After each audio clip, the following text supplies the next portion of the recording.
I'm Brian Beaulieu, CEO and Chief Economist for ITR Economics, and thanks for joining us for this edition of Trends Talk. Today I want to talk about how the consumer is faring, particularly by looking at their disposable personal income, that's their after-tax income, in light of the pending $1.9 trillion additional stimulus that the current administration and Congress are talking about.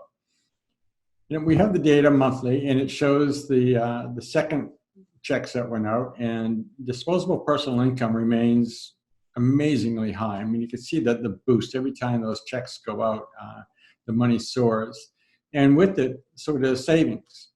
Yeah, it's amazing. It's people can't spend this much money fast enough. I know that as ridiculous as that is, it may sound, so much of it is getting translated into savings. And we're looking at well over $1.5 trillion in excess savings, excess being above and beyond what's normal, even right before COVID, what was normal.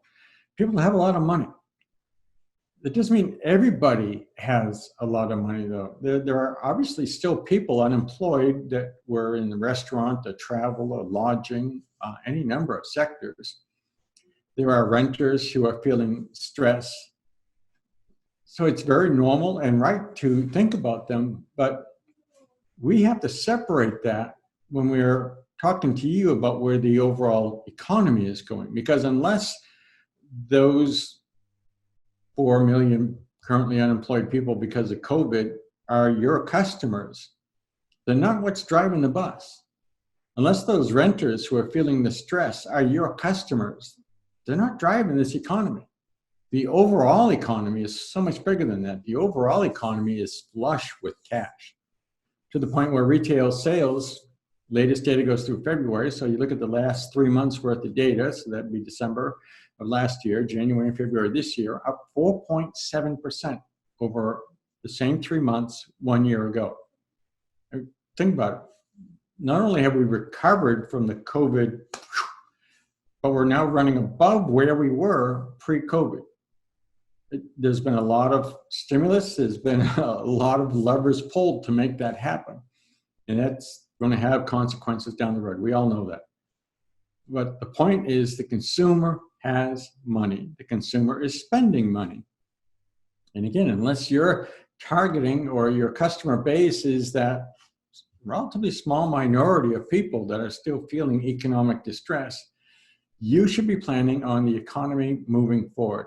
Even without this additional 1.9 trillion stimulus, this thing is likely going to continue to develop momentum on the way up, this thing being the economy. You know, Penn State recently did a study on the Biden stimulus, and they're anticipating that it'll have a little bit of a kick, additive impact on the economy in 2021. But because it's the third round, the bulk of the input, the bulk of the hitting that accelerator is spent. And in fact, they think it's going to actually be a drag on GDP in 2022 because of higher interest rates and expenses, et cetera. I'm not sure about their reasoning, but you know from watching our forecast that we have GDP growing through 2022, but at a slower rate. And they maybe have identified a particular reason why. We're watching the leading indicators. You know, in Canada, and it's the first one we've really seen where there's a statistically significant reversal and in Canada's leading indicator 112 rate of change. And that's telling us that, yep, there's going to be some decelerating growth going on in 2022. But the operative word is growth. We remain on track for growth in 21, 22, 23. The stats bear it out. Even the seasonal decline that we see so far in retail sales. And look at that. If you get our ITR trends report, if you have on demand, just pull it up on your phone. And you'll see the seasonality, the decline in that 3-month moving total.